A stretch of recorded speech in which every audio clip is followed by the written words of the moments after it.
सभी व्यूअर्स को मेरा नमस्कार। आज हम इनकम फ्रॉम सैलरीज टॉपिक को ही कंटिन्यू करेंगे। इसमें जो मैंने आपको इससे पहले जो वीडियो भेजा था उसमें हमने डिफरेंट हेड्स की बात की थी। इनकम के कौन कौन से हेड्स हो सकते हैं। बेसिकली 5 हेड्स होते हैं इनकम के। इसके बारे में हम लास्ट वीडियो में बात कर चुके हैं। उन 5 हेड्स में से जो पहला हेड है हमारा वो है इनकम फ्रॉम सैलरीज, यानी कि वेतन से आय। इसके बारे में इंट्रोडक्शन पार्ट हम इसका डिस्कस कर चुके हैं। इसके अलावा वेतन से आय के संबंध में जो इम्पॉर्टेंट प्रोविजंस हैं उनके बारे में भी हम पिछले लेक्चर में बात कर चुके हैं। आज हम उससे आगे ये बात करने वाले हैं कि वेतन में कौन कौन सी आइटम्स को इंक्लूड किया जाता है। तो इसमें देखिए सेक्शन 17 सब सेक्शन 1 के अंतर्गत वेतन में जो मदें शामिल की जाती हैं वो कौन कौन सी हैं। इनमें है मजदूरी यानी कि वेजेस। दूसरा इनमें है वार्षिकी या पेंशन, एन्युटी और पेंशन। ग्रेच्युटी को भी इस पर्पस से वेतन में शामिल किया जाता है। कोई फीस, कमीशन, कोई अनुलाभ, वेतन, मजदूरी के स्थान पर कोई अतिरिक्त लाभ, यानी कि कोई भी फीस, कमीशन, कोई परक्विजिट्स या profit in lieu of salary और in addition to any salary, यानी वेतन या मजदूरी के स्थान पर या उसके अतिरिक्त कोई अन्य लाभ। इसके अलावा कर्मचारी द्वारा अपनी सर्विस में रहते हुए जो उसने छुट्टियां उपभोग नहीं की हैं उसकी किसी अवधि के लिए कोई भुगतान यदि उसको प्राप्त हुआ है तो उसे भी हम यहाँ वेतन में ही शामिल करते हैं। इसके अलावा केंद्रीय सरकार के द्वारा नई पेंशन योजना 2004 के अंतर्गत अंशदान, यानी कि जो न्यू पेंशन स्कीम है NPS 2004 के अंतर्गत जो कंट्रीब्यूशन होता है उसे भी हम सैलरी के अंदर ही शामिल करते हैं। इसके अलावा सेवानिवृत्ति के जो लाभ होते हैं, रिटायरमेंट बेनिफिट्स जैसे पेंशन, ग्रेच्युटी, भविष्य निधि आदि, उन्हें भी यहाँ हमको शामिल करना है। इसके अलावा जो वॉलंटरी रिटायरमेंट पर कॉम्पनसेशन प्राप्त होता है उसे शामिल करेंगे। फैसिलिटीज़ और परक्विजिट्स और पर्क्स, कोई भी अनुलाभ या सुविधाएं, इसके बारे में डिटेल में हम आगे बात करने वाले हैं। कोई एडवांस सैलरी, अग्रिम वेतन। इसके अलावा अंतिम जो 2 पॉइंट हैं ये आपके प्रोविडेंट फंड से रिलेटेड हैं। इनके बारे में हम अभी आगे बात करेंगे। अभी यहाँ पर बात करना उचित नहीं होगा क्योंकि अभी इसके लिए बेस तैयार नहीं हुआ है, तो इसके बारे में हम अभी आगे बात करेंगे। नेक्स्ट इसके अंदर है कि computation of income from salaries कैसे किया जाता है।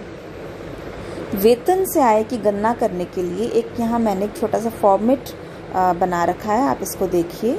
सबसे पहले हम दिखाते हैं इसमें मॉनेटरी इनकम फ्रॉम सैलरीज, यानी कि वेतन से जो मौद्रिक आय या मौद्रिक वेतन जिसे हम कह सकते हैं। दूसरा employers contribution to new pension scheme, section CCD के अनुसार एम्प्लॉयर का जो कंट्रीब्यूशन है NPS में। इसके अलावा वैल्यू ऑफ परक्विजिट्स और profit in lieu of salary, salary के अतिरिक्त कोई अन्य लाभ। इन सबको जोड़कर हम ग्रॉस सैलरी कैलकुलेट कर लेते हैं, जिसमें से कुछ एक डिडक्शंस होती हैं जिन्हें हमें घटाना होता है। Deductions under section 16। पहली है डिडक्शन स्टैंडर्ड डिडक्शन, यानी कि प्रमाप कटौती अंडर सेक्शन 16(1)(a). दूसरी है इसमें मनोरंजन भत्ते की कटौती। बहुत डिटेल में अभी इसके बारे में आगे बात करेंगे, अभी ब्रीफली बात कर लेते हैं। Entertainment allowance under section 16(2). Then professional और एम्प्लॉयमेंट टैक्स पेड 16(3). तो यहाँ पर ये डिडक्शंस जो हैं तीनों तरह की, इनको सम करके हम लेस कर देते हैं ग्रोस सैलरी में से। तो जो डिडक्ट करने के बाद आता है उसको हम कहते हैं टैक्सेबल इनकम फ्रॉम सैलरीज। अब जो ये 4 चीज़ें हमने ऊपर दिखाई हैं, मॉनेटरी इनकम या employer's contribution to NPS, value of perks या profit in lieu of salary, इनके बारे में जानना ज़रूरी है कि ये क्या है और इनकी कैलकुलेशन किस प्रकार की जाती है। तो सबसे पहले मैं बात करने वाली हूँ मौद्रिक वेतन यानी कि मॉनेटरी सैलरी के बारे में। मौद्रिक वेतन में हमको क्या क्या चीज़ों को शामिल करना है, देखिए। सबसे पहले मूल वेतन यानी कि बेसिक सैलरी। बेसिक सैलरी एक बहुत ही नॉर्मल या बहुत ही सामान्य एक टर्म है जिसको हम बहुत बार इस्तेमाल करते हैं हम डे टू डे लैंग्वेज में, मूल वेतन या बेसिक सैलरी। तो प्रति माह एक निश्चित राशि कर्मचारी को मूल वेतन के रूप में दी जाती है। आमतौर पर ऐसे वेतन की जो गणना है वो आपसी समझौते के आधार पर या फिर पे स्केल के आधार पर की जाती है। और इस मूल वेतन के अलावा कर्मचारी को अलाउंसेस, भत्ते और अनुलाभ आदि प्राप्त होते हैं। मूल वेतन का जो निर्धारण है उसके लिए हमें कुछ इम्पॉर्टेंट बिंदुओं को ध्यान में रखना होता है। तो जैसे इनमें पहले हम बात कर रहे हैं वेतनमान के बारे में। वेतनमान यानी कि पे स्केल। आमतौर पे कर्मचारी की जो नियुक्ति है वो एक निश्चित वेतनमान में होती है, एक स्पेसिफिक, एक पर्टिकुलर पे स्केल में उसकी नियुक्ति की जाती है। अब ये पे स्केल क्या होता है, जैसे आपके सामने एक एग्जाम्पल लिखा हुआ है 15,000, 400, 19,000, 800, 23,000। ये एक वेतनमान है। इसका मतलब क्या है वेतनमान का, कि प्रारंभ में, शुरू में, यानी कि जो वेतन होगा कर्मचारी को प्रारंभ में, वो उसको 15,000 रुपये मूल वेतन मिलेगा, ठीक है। उसमें 400 रुपये की वृद्धि हर साल होगी, यानी कि शुरू में उसको 15,000 का मूल वेतन मिलेगा, बेसिक सैलरी। हर साल उसकी बेसिक सैलरी में 400 रुपये का इंक्रीमेंट लगेगा, जो इंक्रीमेंट 19,000 रुपये तक वेतन जब तक पहुंच नहीं जाता तब तक चलता रहेगा। 15,000 में 400 रुपये हर साल जुड़ते जाएंगे, कब तक, जब तक वो 19,000 तक नहीं पहुंच जाए। 19,000 वेतन तक पहुंचने के बाद हर साल 800 रुपया जो है इंक्रीमेंट उसको मिलेगा, और ये 800 रुपये का इंक्रीमेंट तब तक जारी रहेगा जब तक कि उसका मूल वेतन 23,000 रुपया नहीं हो जाता, ठीक है। तो इस तरह से 15,000, 400, 19,000, 800, 23,000 का मतलब है 15,000 प्रारंभ में, हर साल 400 का इंक्रीमेंट तब तक मिलेगा जब तक सैलरी उसकी, बेसिक सैलरी उसकी 19,000 तक नहीं पहुंच जाती। फिर उसके बाद उसको 800 का इंक्रीमेंट मिलने लगेगा और तब तक मिलता रहेगा जब तक कि उसका मूल वेतन 23,000 रुपया नहीं हो जाता। क्लियर। इसके बाद एक और इम्पॉर्टेंट बात यहाँ पर ये है कि जो ये वेतन वृद्धि होती है ये साल में एक बार मिलती है। वेतन वृद्धि अगले साल उसी महीने की पहली तिथि यानी कि फर्स्ट डेट को मिलती है जिस माह में कर्मचारी ने नौकरी शुरू की है। जैसे उक्त वेतनमान में मान लो कोई कर्मचारी 15 अक्टूबर 2018 को मान लो नौकरी शुरू करता है और उस समय उसका वेतन कितना होगा, मूल वेतन 15,000 रुपये मासिक होगा। अगले साल उसको अक्टूबर की पहली डेट को यानी कि 2019 में अक्टूबर की पहली डेट को उसका वेतन कितना हो जाएगा, 400 रुपये का इंक्रीमेंट लगकर 15,400। 15 अक्टूबर को ज्वाइन करा, नेक्स्ट ईयर 1 अक्टूबर को ही उसको ये वेतन वृद्धि मिल जाएगी, 15,400 उसका मूल वेतन हो जाएगा। ठीक है।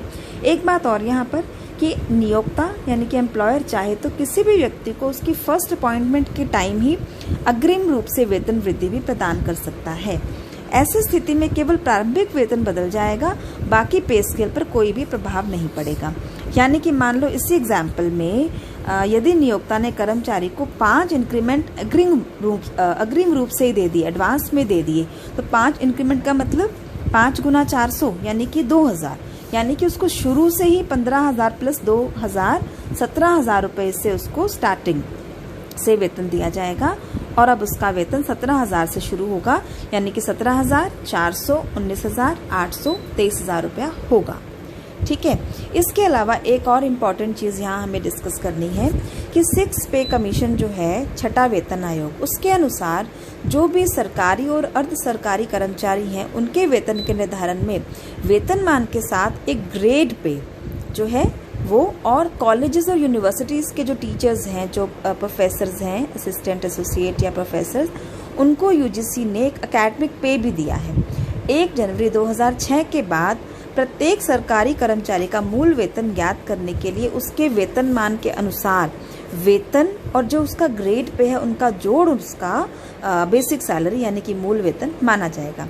वेतन वृद्धि जो है वो, जो अभी मैं मूल वेतन की बात कर रही हूँ, मतलब वेतन plus grade pay, salary plus grade pay, उसके 3% के बराबर का इंक्रीमेंट होगा और ये जो इंक्रीमेंट है हर साल 1 जुलाई को प्रदान किया। दूसरा जो यहाँ पर एक और इम्पॉर्टेंट बात है वो है वेतन के उपार्जित होने का समय। वेतन शीर्षक की आय के लिए गत वर्ष हमेशा कर निर्धारण वर्ष के तुरंत पहले का वित्तीय वर्ष जो होता है वो होता है हमारा 1 अप्रैल से 31 मार्च। इस बात को ध्यान में रखा जाए तो हमेशा ही जो टैक्स है सैलरी पर वो 1 अप्रैल से 31 मार्च तक ही लगाया जाना चाहिए। लेकिन जो सैलरी है उसकी आय के उपार्जित होने का जो समय है वो अलग अलग होता है। इसलिए जो वेतन 1 अप्रैल से 31 मार्च तक की अवधि में ड्यू होता है, उपार्जित होता है, उस पर ही संबंधित कर निर्धारण वर्ष में कर लगाया जाता है। इसको और डिटेल में समझना चाहें तो इसको ऐसे समझ सकते हैं कि जो गैर सरकारी कर्मचारी होते हैं उनकी जो सैलरी है वो आम तौर पे मंथ की जो लास्ट डेट होती है उस डेट को उपार्जित होती है। इसलिए इनके वेतन पर जो कर लगाया जाता है वो 1 अप्रैल से 31 मार्च तक की अवधि के वेतन पर ही लगाया जाता है। लेकिन जो गवर्नमेंट और जो सेमी गवर्नमेंट जो एम्प्लॉयज़ होते हैं, सरकारी या अर्ध सरकारी कर्मचारी, उनका जो वेतन होता है वो आम तौर पे नेक्स्ट मंथ की पहली तारीख को उपार्जित या प्राप्य माना जाता है। इनके लिए मार्च महीने की जो सैलरी है वो अप्रैल में प्राप्य मानी जाती है। ठीक है, इसलिए इनके लिए 1 अप्रैल से 31 मार्च तक के वेतन की जगह पर मार्च से फरवरी तक के वेतन पर कर लगाया जाता है। अर्थात कर निर्धारण वर्ष 2020-21 के लिए, जो कि वर्तमान में हमारा असेसमेंट ईयर है, कर निर्धारण वर्ष है 2020-21 के लिए मार्च 2019 से फरवरी 2020 तक के का जो वेतन है उस पर कर लगाया जाएगा। ठीक है, मार्च 2020 का वेतन जो है वो अप्रैल 2020 में प्राप्य माना जाएगा और उस पर जो असेसमेंट ईयर 21-22 होगा उसमें टैक्स लगेगा। ओके, यदि जो सैलरी, बोनस, अलाउंसेस आदि में जो वृद्धि है उसका निर्णय किसी पिछली तारीख से लिया जाए तो उसकी संपूर्ण बकाया राशि उस वर्ष में प्राप्य मानी जाएगी जिसमें ये निर्णय लिया गया हो। इसके अलावा अगली जो हम बात करने वाले हैं वो है मूल वेतन के कर योग्य होने का आधार। वेतन के देय होने यानी कि ड्यू होने या प्राप्त होने में से जो भी इंसिडेंट पहले घटित हो जाए उसी समय सैलरी टैक्सेबल हो जाती है। लेकिन इसके बारे में एक बात यहाँ पर ध्यान रखने वाली है कि यदि किसी एक आधार पर वेतन को एक बार कर योग्य कर लिया जाए तो दूसरे आधार के घटित होने पर उस वेतन पर दोबारा टैक्स नहीं लगाया जाएगा। ठीक है, इस नियम के आधार पर गत वर्ष 2019-20 में वेतन को कैसे कर योग्य किया जाएगा, इसको आप ऐसे समझ सकते हैं कि जो सैलरी रिसीव्ड है उसके बारे में प्रीवियस ईयर में प्राप्त वेतन पर प्रीवियस ईयर में ही टैक्स लगेगा, लेकिन ऐसे वेतन पर ड्यू बेसिस पर पहले टैक्स नहीं लगा होना चाहिए। ठीक है, दूसरा, अगर प्राप्य वेतन की बात करें, एक्रूड सैलरी की बात करें, तो प्रीवियस ईयर में हमारे वर्तमान या किसी भूतपूर्व एक्स एम्प्लॉयर से कोई प्राप्य वेतन, चाहे इसका भुगतान कर्मचारी को हुआ हो या नहीं। ठीक है, और तीसरा, अगर अग्रिम वेतन की बात करें, गत वर्ष में प्रेजेंट या एक्स एम्प्लॉयर से प्राप्त कोई अग्रिम वेतन, चाहे उस समय तक ऐसा वेतन ड्यू हुआ हो या नहीं, वो टैक्सेबल माना जाएगा। आमतौर पर ऐसा वेतन गत वर्ष के बाद वाले वर्ष में देय होता है। जैसे कि मान लो कि जनवरी 2020 में किसी एम्प्लॉई ने अपने एम्प्लॉयर से 5 महीने की सैलरी एडवांस में ले ली। जनवरी 2020 में उसने जनवरी से मई 5 महीनों की सैलरी एडवांस में ले ली, तो इसमें से जनवरी, फरवरी और मार्च, ये 3 महीने जो है जनवरी 2020, फरवरी 2020 और मार्च 2020, इन 3 महीनों का वेतन तो जो है वो तो इसी ईयर के अंदर ही आ जाएगा ना, आपका इसी वर्ष में शामिल हो जाएगा। लेकिन जो अप्रैल और मई की जो सैलरी होगी वो 2019-20 गत वर्ष के लिए एडवांस सैलरी कहलाएगी। ठीक है, और इस एडवांस सैलरी को भी प्राप्ति के आधार पर, क्योंकि प्राप्त हो गई ना, अभी ड्यू तो नहीं हुई, ड्यू तो अप्रैल मई में ही होगी अगले साल, लेकिन अब मैंने आपसे कहा कि प्राप्ति या फिर ड्यू, दोनों में से जो घटना पहले घटित हो जाए। तो यहाँ पर अप्रैल और मई की सैलरी अभी ड्यू नहीं हुई लेकिन प्राप्त हो गई, तो इसको प्राप्ति के आधार पर हम प्रीवियस ईयर 2019-20 में ही टैक्सेबल मानेंगे। लेकिन जब अगले साल 2020-21 में इसको ये जो सैलरी है अप्रैल मई की ड्यू होगी, अप्रैल और मई में ड्यू होगी, तो ऐसी सैलरी पर दोबारा से टैक्स नहीं लगाना। अभी हमने बात की है ना कि जो घटना पहले घटित हो जाए उसके अनुसार टैक्स लगा दो। पहले प्राप्त हो गई तो पहले टैक्स लग जाएगा, हालांकि वो ड्यू होगी नेक्स्ट ईयर में। तो कोई बात नहीं, प्राप्ति पहले हो गई, जो घटना पहले घटित हो गई, गत वर्ष में प्राप्ति की घटना घटित हो गई, तो इसका मतलब गत वर्ष में इस पर टैक्स लगेगा।